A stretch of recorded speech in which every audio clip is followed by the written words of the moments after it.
আজ সকাল থেকেই ব্লগিং শুরু করেছি মেয়ের দুষ্টামি দিয়ে। আসসালামু আলাইকুম, আপনারা সবাই কেমন আছেন? আমিও আল্লাহর রহমতে ভালো আছি। আমার ভিডিওটি কাছে কিংবা দূরে, দেশ কিংবা দেশের বাহিরে যারা দেখছেন তাদেরকে অসংখ্য ধন্যবাদ। তো আমার শিফা মা আজ সকাল 6টা বাজে উঠেই আমাকে একটা কামড় মেরে বসলো।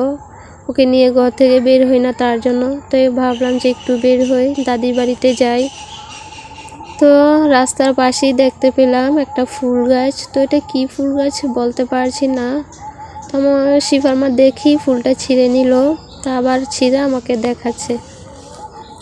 তো ফুলটা আমার কাছে অনেক ভালো লেগেছে, তার জন্য ফুলটার ভিডিও বারবার করে নিচ্ছি। এই যে শিফা মা একটু পরে ছিঁড়ে নিচ্ছে ফুলটা। তো আমি হাত দিয়ে একটু ধরে নিলাম। তো বৃষ্টি পড়েছিল রাতে, তার জন্য ফুলটাতে বৃষ্টির পানি পড়ছে। তো ফুলটা খুবই সুন্দর।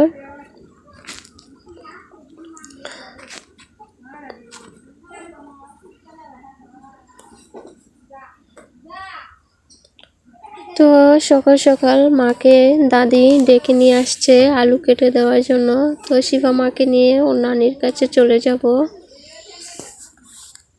তো এই যে এটা কি ফুল বলতে পারছি না, নাক ফুলের মতো, দুটোটা একসাথেই গাছ। তো লাউ গাছ লাগিয়ে রেখেছে খুব সুন্দরভাবে। তো শিফা মাকে বলতেছিলাম যে চলো তোমার নানুর কাছে। তো এই যে চলে যাচ্ছি। আমার ভিডিওটি দেখার শুরুতেই ছোট্ট একটা লাইক দিয়ে ভিডিওটি কন্টিনিউ করবেন, কেউ স্কিপ করে দেখবেন না, আপনাদের কাছে অনুরোধ। তো এই দেখেন এই রাতাটা পুরা বাড়ি ঘুরে, কার রাতা বলতে পারছি না, সারা দিন আমাদের বাড়িতেই থাকে। তো এই যে দাদি আলু কাটছে, তো ভাবলাম যে একটু আলু কাটছে একটু ভিডিও করে নেই। তো এগুলো হচ্ছে বীজ আলু, এগুলা খেতে লাগাবে। এই যে কাটা আলু।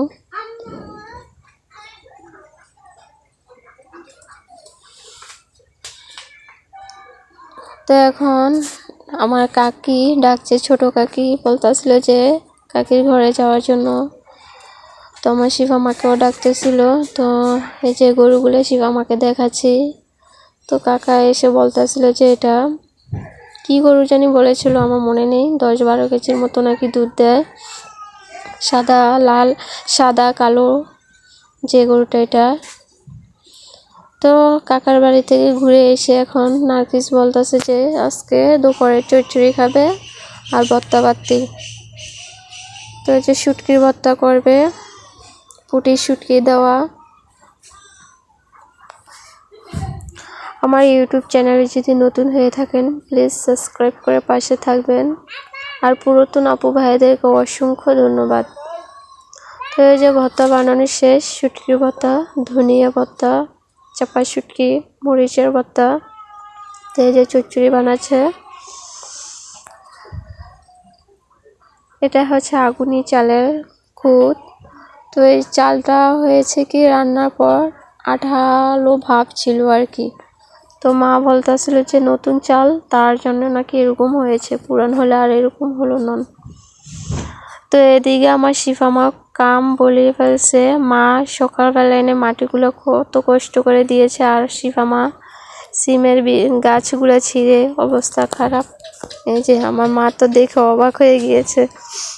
তো আজকের ভিডিও এই যে চচ্চড়ি ভাত আর ভর্তা বাত্তি।